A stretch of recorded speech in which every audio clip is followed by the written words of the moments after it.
सदस्य भी बन रहे हैं, योजनाओं का लाभ भी ले रहे हैं और वोट क्यों नहीं दे रहे हैं। जो अपने आप को नायब रसूल कहते हैं वो नफरत फैलाने का काम कर रहे हैं। जबकि भागलपुर, मलियाना, मेरठ, मुरादाबाद के जो दंगे हुए वो सिर्फ कांग्रेस के दौर में हुए हैं। और ये उत्तर प्रदेश में भारतीय जनता पार्टी की सरकार बनी और मौनी योगी जी ने शपथ ली, तब से लेकर के आज तक दंगा तो दूर की बात है, कोई छींक नहीं।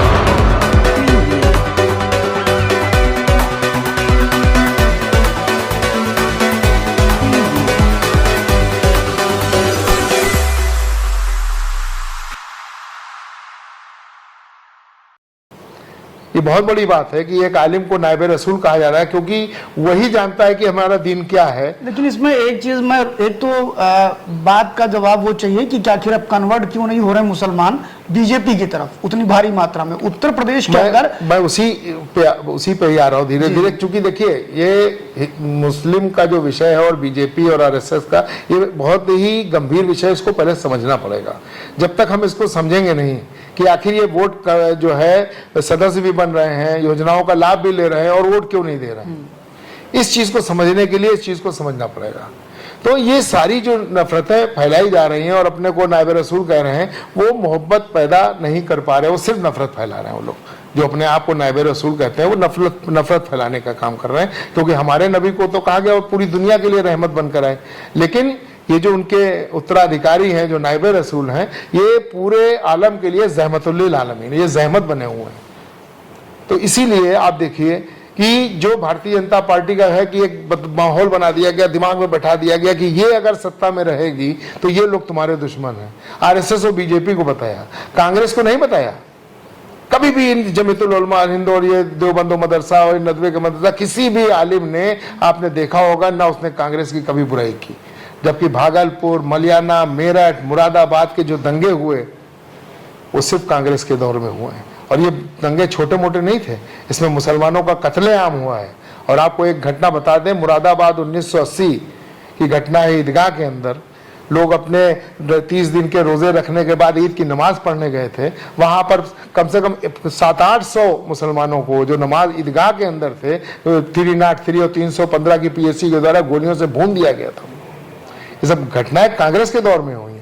जब से भारतीय जनता पार्टी आई और माननीय नरेंद्र मोदी जी ने सबका साथ सबका विकास के ऊपर इस देश की कमान संभाली है, देखिए दंगे बंद हो गए। सफाई जी, एक बहुत महत्वपूर्ण प्रश्न है कि जैसे अभी आपने कहा कि सबका साथ सबका विकास, सारी बातें आपने करी जी। उसमें एक बहुत बड़ी घटना का मैं याद दिलाना चाहूंगा आपको, और आपको पता भी है कि 2013 में एक भीषण दंगा मुजफ्फरनगर में हुआ था, जिसमें सैफई महोत्सव हो रहा था, उसमें लाखों लोग मारे जा रहे थे उत्तर प्रदेश के अंदर। और उस घटना के बाद भी सपा को जम के वोट मुसलमानों ने किया।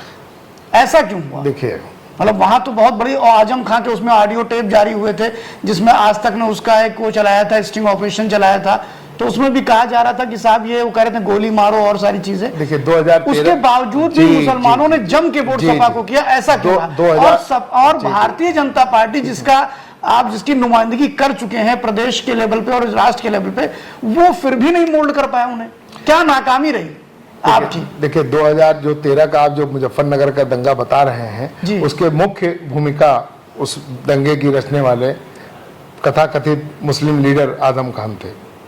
तो देखिए, जब आदमी कोई साजिश रचता है और जब इस तरह के पाप करता है, ऊपर वाली की लाठी में आवाज नहीं होती है।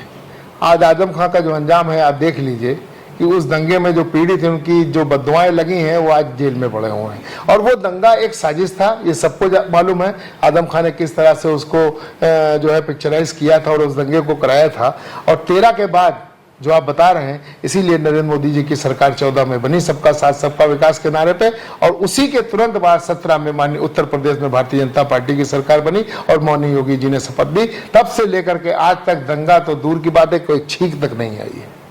अच्छा, एक जो प्रयोग बहुत बड़ा मोदी जी ने चुनाव के समय में आपने देखा होगा, 2024 का जो इलेक्शन था, उस इलेक्शन में मोदी जी पसमंदा को लेकर बहुत ज्यादा आक्रामक थे।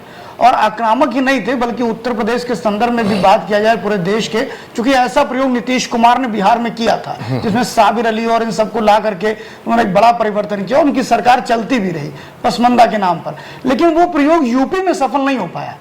और यूपी में आपने दानिश आजाद अंसारी जैसे व्यक्ति को पसमंदा के नाम पे अपना मिनिस्टर भी बना दिया, सब कुछ कर दिया, उसके बावजूद लोकसभा के चुनाव में उसका आपको रिजल्ट नहीं आया?